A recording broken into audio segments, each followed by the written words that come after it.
The Osmo Action 3 waterproof case provides waterproof protection for Osmo Action 3, allowing you to easily capture every extraordinary moment underwater. Before use, make sure that the waterproof case is dry and clean inside.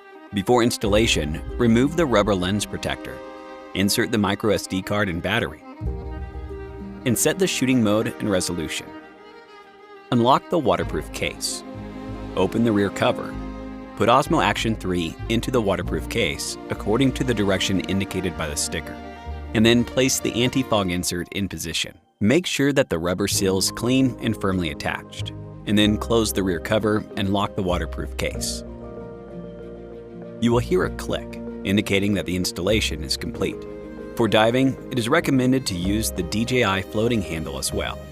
You only need to connect the bottom of the waterproof case to the top of the floating handle and tighten the locking screw to install the waterproof case to the floating handle. On the top and side of the waterproof case, you can find the shutter record button and the quick switch button of Action 3. Press and hold the quick switch button to power on. You can press the quick switch button to switch the shooting mode, or press and hold to power off. You can press the shutter record button to take photos. Thanks for watching.